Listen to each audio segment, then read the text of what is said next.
All right, guys, and welcome. I'm going to classify this as my first actual video.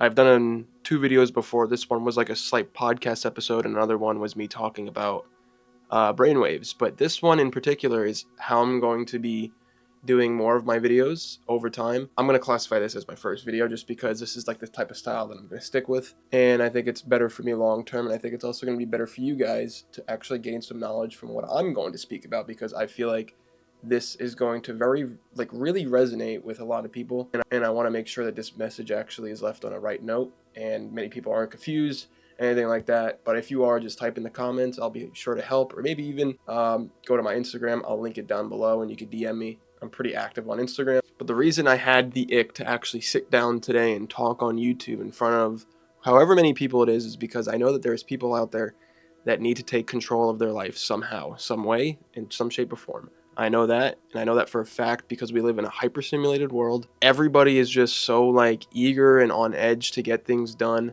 We're all on social media scrolling for hours on end. We have a very low attention span, like I just said. I mean, we always need some type of hit of something. And sometimes it actually gets larger and larger and larger.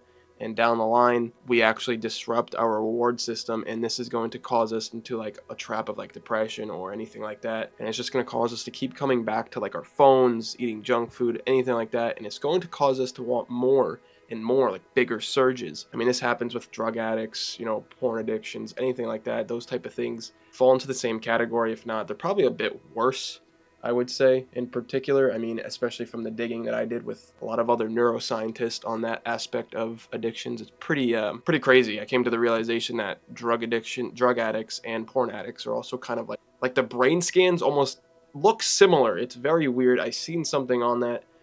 I think it's also the same thing with like cigarettes and nicotine and all that. They all fall in the same category. So I'm going to talk about how to break them, and it's going to be very short because many people are going to think like, you know, he's just going to say like, oh, you need to stop doing it. Well, of course, yes, you need to stop doing it, but that is not the case when it comes to certain addictions, because if you tell someone who has an addiction to just stop doing it, that's like going out on the street and telling someone who telling someone who's homeless to buy a house. That's not how that works. Or telling someone who doesn't have money to go make money. You know what I mean? So it's like it doesn't always work by just saying that. You have to come to the realizations that certain addictions need to be replaced with something that can give you that same amount of pleasure. It needs to give you that equal amount of pleasure. And what sucks is that if something is giving you immense amounts of pleasure, very big amounts of pleasure, especially long term as it gets bigger and bigger and bigger, you will realize that the little things, like me playing like this, I want to play chess after this. You'll realize that like the little things you don't enjoy it anymore because you are so stimulated by something that is much, much, much larger, and it's training your brain to constantly want that more and more and more. And then these little things are just like your brain doesn't give a fuck about them anymore. You're just like, nah, I choose not to give this any of my attention because anything like that. Your brain is making this decision and you don't even know it. And that's why you feel like shit, and everything just kind of feels like, a lot of people say like with their phone addictions, they say time's moving so fast, they can't even be present. That's why people struggle so much, is because they can't be present. They're always stuck in the past. They're always stuck in the future. And if you want to be more present, you have to eliminate social media at least a little bit, like cut back from it. I'm not saying you need to completely get off of it. I mean, there are things out there that are, good for us, bad for us. And especially if they're used or abused, then it becomes a problem. And it takes us away from the present moment. And that's why you sit on your phone and you're like, holy shit, 30 minutes, an hour just passed or whatever. It's crazy. And especially if it's every day, it will make a huge impact to like what you're doing on a daily basis and how you're feeling, and like your time management, procrastination, anything like that falls into those lines. So another way to actually completely take control of your life is to understand why you're feeling certain ways. You need to increase your awareness. I should have said this probably in the beginning because of how crucial it is. If you have zero awareness in your life, you're just going to go like idly by, and these things are just going to take you over unconsciously, and you're going to have no idea like really what's happening.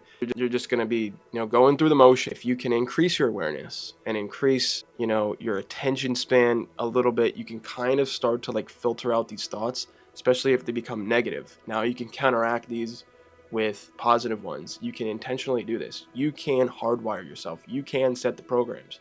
You just have to increase the awareness. If you have no awareness, you're fucked, of course. So a way to do this is to first start to realize, I would say meditating actually. Start meditating, like just sit there with some type of like frequency or anything like that, maybe 10 minutes, 5 minutes, and just let a thought like come up and just sit there and be like, I wonder what my next thought's going to be. And what you'll actually realize, I did this before, and you'll realize that there's a time where there's no thoughts because you're putting your mind on the spotlight. And many times our minds get like stage fright, and it's just like, oh, I don't want to think right now because I'm on the stage right now and people are looking at me. So it's like I'm looking at my thought right now, at my thoughts, my mind, and nothing's happening because my mind is like stuck in stage fright. But it doesn't mean it's a bad thing because you have no thoughts, and you'll just realize like I'm not thinking. Like I'm actually aware and present. Over time, if you can keep practicing this, you'll start to realize how your thoughts will start to calm down. But what our goal is to realize negative thoughts and turn them into positive ones. I just wanted to go on that spiel because I think it's so like crucially important to also try and calm your thoughts down instead of having them constantly, like filtering out every second and going through like racing thoughts or anything like that. So yeah, that's the first thing I would say, is to try and increase the awareness so you can filter out the negative thoughts and put in positive ones. So your negative thought is, I just don't like myself or anything like that. I hate the way I look. But then you could counteract that with like, this isn't going to benefit me at all in the future. This is going to completely disrupt my mental health, mental state. It's going to make me feel worse. It's going to make me feel like shit. I'm not going to want to do things. I'm not going to want to go out. I'm not going to want to meet new people because I look like shit, because I perceive myself as someone ugly. So then you need to completely flip this 180. Even if you have to like falsely identify yourself,